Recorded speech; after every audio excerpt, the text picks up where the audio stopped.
हाँ, तो स्वयं चले जाएंगे, यानी डॉक्टर साहब स्वयं चले जाएंगे। इसमें भी डॉक्टर साहब क्या है आपका, ये आपका अन्य पुरुषवाचक सर्वनाम की जगह, यानी वह वाला है, तो ये तो संज्ञा शब्द है, लेकिन अन्य पुरुषवाचक में ही मानेंगे इसको हम। तो स्वयं चलेंगे, वो भी अपने बारे में बता रहे हैं कि डॉक्टर साहब स्वयं चले जाएंगे, तो स्वयं आपका क्या आ जाएगा, निजवाचक सर्वनाम। अब हम पढ़ेंगे स्टूडेंट्स, तीसरा सर्वनाम आपका आएगा निश्चयवाचक सर्वनाम। ठीक है, तीसरा सर्वनाम हमारा कौन सा, निश्चयवाचक सर्वनाम।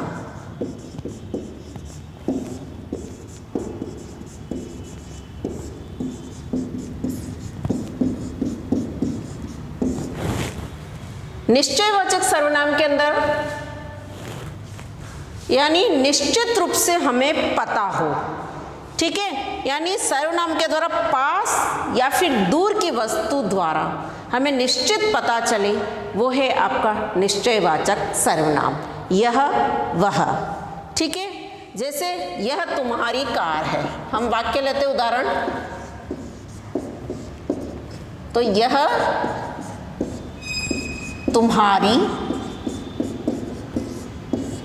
कार है। दूसरा सेंटेंस हम लेते हैं, ये फूल कितने के हैं, ये फूल कितने के हैं। तीसरा सेंटेंस हम लेते हैं, वे सब तुम्हारे लिए हैं।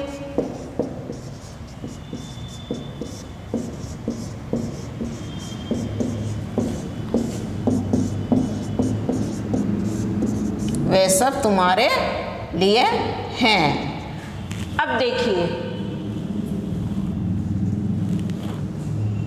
इसमें यह कार बहुत सारी कारें पड़ी, लेकिन उसके अंदर स्पेशल हाथ लगा के बताना या इशारा करके बताना कि यह तुम्हारी कार है, तो वो है आपका निश्चयवाचक सर्वनाम। दूसरा आता है आपका, ये फूल कितने के हैं।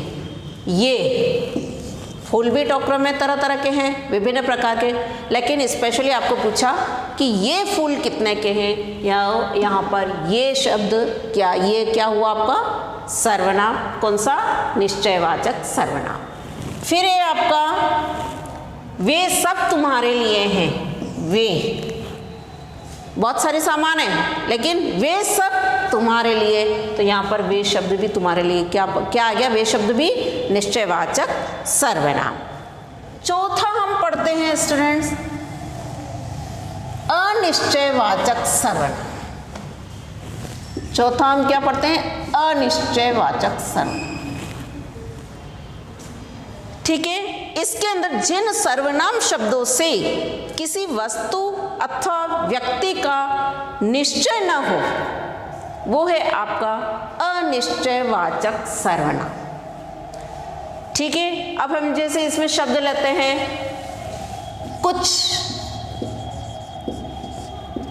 कोई, ये ऐसे शब्द क्या है, अनिश्चयवाचक सर्वनाम के अंदर आते हैं।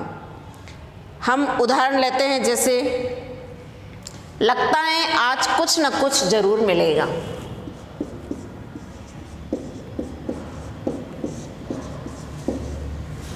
लगता है आज कुछ न कुछ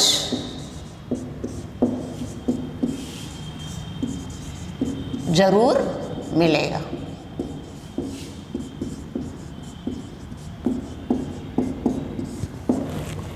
दूसरा सेंटेंस हम लेते हैं,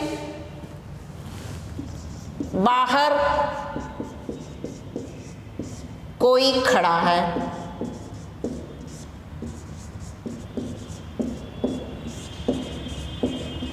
तीसरा सेंटेंस हम लेते हैं, दूध में कुछ गिर गया। दूध में कुछ गिर गया, लगता कोई जरूर आएगा।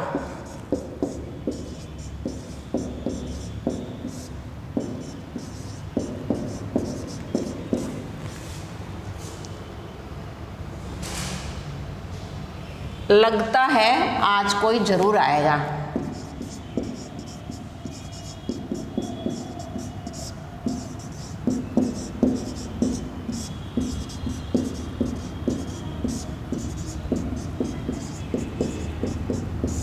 यस,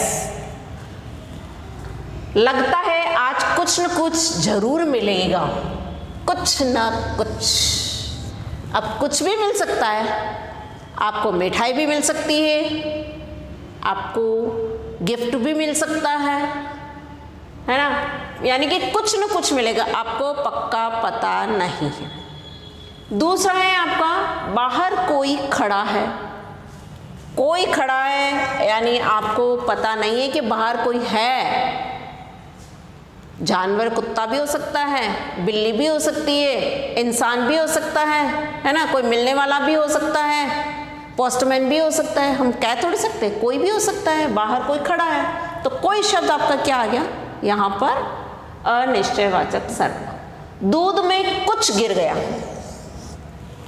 हमें थोड़ी ना पता दूध में मक्खी गिरी, मच्छर गिरा या कुछ कचरा गिरा, तिनका गिरा, कुछ गिर गया, हमें मालूम नहीं है। तो कुछ शब्द आपका है अनिश्चयवाचक सर्वनाम। लगता है आज कोई जरूर आएगा, आपके मामा भी आ सकते हैं, चाचा भी आ सकते हैं, बुआ भी आ सकती है, कोई मेहमान भी आ सकते हैं। अब कौन आएगा ये आपको नहीं पता, कोई आएगा आज ऐसा लग रहा है। तो ये है आपका अनिश्चयवाचक सर्वनाम। ठीक है, अब हम पांचवा पढ़ते हैं प्रश्नवाचक सर्वनाम।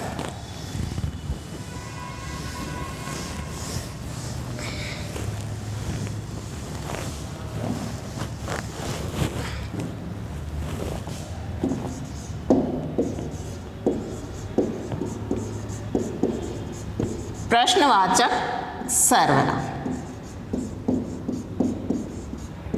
ये सर्वनाम तो आपको नाम से ही स्पष्ट हो गया होगा कि प्रश्नवाचक, प्रश्न है ना, प्रश्न पूछने के लिए। पर प्रश्नवाचक सर्वनाम का प्रयोग किसी व्यक्ति या वस्तु के विषय में कुछ पूछने के लिए किया जाता है। किसी व्यक्ति या वस्तु के विषय में कुछ पूछने के लिए जिन शब्दों का प्रयोग किया जाता है वो है आपका प्रश्नवाचक सर्वनाम। जैसे कौन, क्या, किससे, किसने, कौन, क्या, किसने, किससे, कहाँ, है ना। ये शब्द क्या है आपके प्रश्नवाचक सर्वनाम में आते हैं, ये सारे शब्द। अब प्रश्न पूछने के लिए अब इसकी पहचान क्या है? एक तो पीछे क्वेश्चन मार्क यानी प्रश्नवाचक चिन्ह आता है, फिर इन शब्दों का प्रयोग होता है, वो है आपका प्रश्नवाचक सर्वनाम। अब देखिए नंबर 1, वहाँ क्या हो रहा है? नंबर 1 सेंटेंस, वहाँ क्या हो रहा है?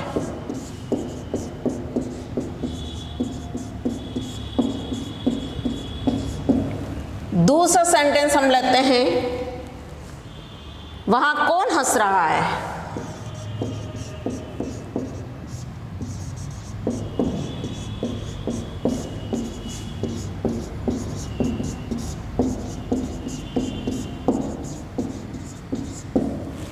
तीसरा सेंटेंस हम लेते हैं, इस डिब्बे में क्या है?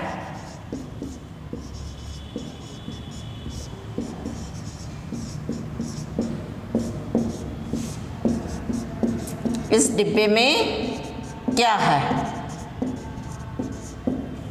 चौथा सेंटेंस हम लेते हैं, तो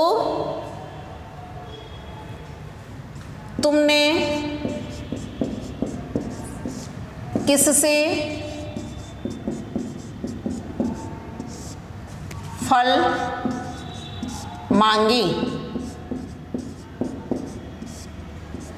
तुमने किससे फल मांगी? अब वहाँ क्या हो रहा है? तुमने किससे फल मांगे, क्वेश्चन मार्क, ठीक है। वहाँ क्या हो रहा है, क्या शब्द क्या है आपका, प्रश्नवाचक सर्वनाम, कि क्या हो रहा है हमें नहीं पता, तो क्या शब्द, वहाँ कौन हंस रहा है, कौन, इस डिब्बे में क्या है, क्या, तुमने किससे फल मांगे, किससे, क्या, कौन, किससे, ये सभी आपके क्या है, क्या कहलाते हैं, ये सब आपके प्रश्नवाचक सर्वनाम, ठीक है। अब हम करते हैं नंबर 6 और लास्ट सर्वनाम का भेद है आपका संबंधवाचक सर्वनाम, ठीक है। नंबर 6 कौन सा है, संबंधवाचक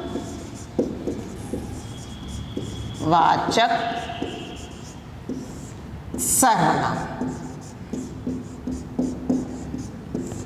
संबंधवाचक, नाम से ही स्पष्ट, जो सर्वनाम एक बात का किसी दूसरे बात के साथ संबंध प्रकट करे, जो सर्वनाम किसी एक बात का दूसरी बात के साथ संबंध प्रकट करता है, वो है आपका संबंधवाचक सर्वनाम, ठीक है। अब संबंधवाचक सर्वनाम के अंदर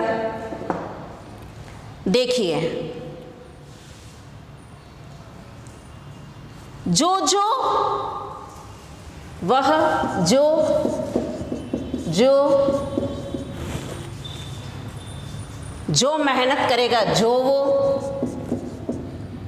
जो वह, जो मेहनत करेगा वह पास होगा, ठीक है ना। अब देखिए सेंटेंस, जो मेहनत करेगा वह पास होगा, जो मेहनत, जो मेहनत करेगा वह पास होगा,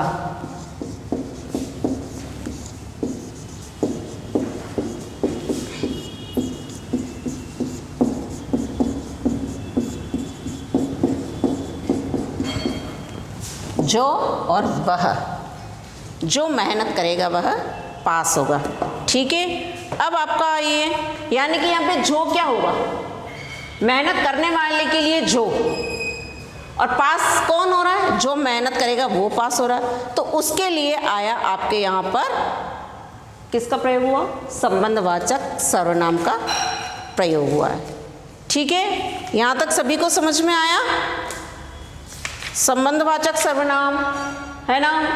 फिर उसके पहले हमने पढ़ा था कौन सा, प्रश्नवाचक सर्वनाम, उसके पहले हमने पढ़ा था अनिश्चयवाचक सर्वनाम, फिर इसके पहले हमने पढ़ा था निश्चयवाचक सर्वनाम, फिर इसके पहले पढ़ा था हमने निजवाचक सर्वनाम, और उसके पहले पढ़ा था हमने पुरुषवाचक सर्वनाम, ठीक है। अब मैं जैसे आपको कुछ पूछूं कि आप कुछ खाएंगे, तो मुझे ये बताइए, आप कुछ खाएंगे ये कौन सा सर्वनाम का उदाहरण हो सकता है, कुछ खाएंगे, कुछ किस में आएगा बताइए, तो ये आपका अनिश्चयवाचक सर्वनाम कहलाता है। दूसरा, मैं अपनी किताब तुमको नहीं दूंगा, अपनी, अपनी शब्द किस में आ जाएगा, निजवाचक सर्वनाम, जो जल्दी उठेगा वही जाएगा, जो वही, जो वह, जो वही संबंधवाचक सर्वनाम, तो जो वही क्या आ जाएगा, संबंधवाचक सर्वनाम।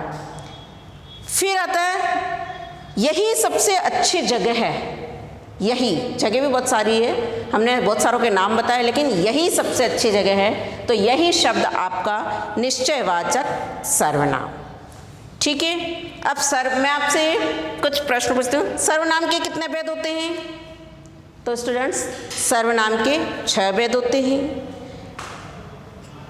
कौन सा सर्वनाम अनिश्चयवाचक में आता है, जैसे किसे, कुछ, किसने और कौन, तो कुछ।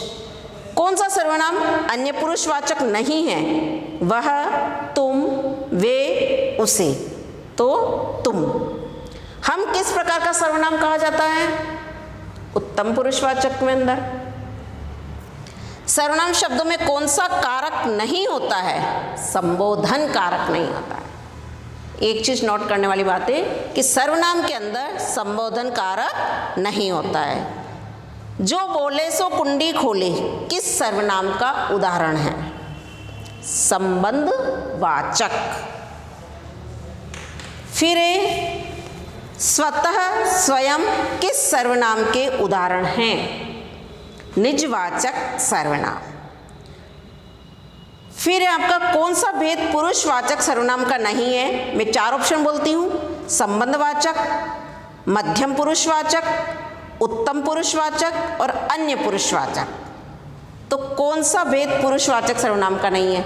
तो नाम से स्पष्ट हो रहा है आपका मध्यम पुरुषवाचक, उत्तम पुरुषवाचक, अन्य पुरुषवाचक। इसका मतलब ये तीनों तो पुरुषवाचक के अंदर आ रहे हैं। तो कौन सा नहीं आया? संबंधवाचक। समझ में आ गया? फिर और भी हम कुछ उदाहरण लेते हैं, जैसे देखो कैसे ले जाता है। अब कैसे शब्द किस में आ जाएगा? प्रश्नवाचक सर्वनाम में। पुराना सामान किसी न किसी काम आ जाता है, किसी न किसी, कुछ न कुछ, किस में आ जाएगा? अनिश्चयवाचक सर्वनाम। आप खुद जाकर ला सकते हो, खुद, निजवाचक सर्वनाम।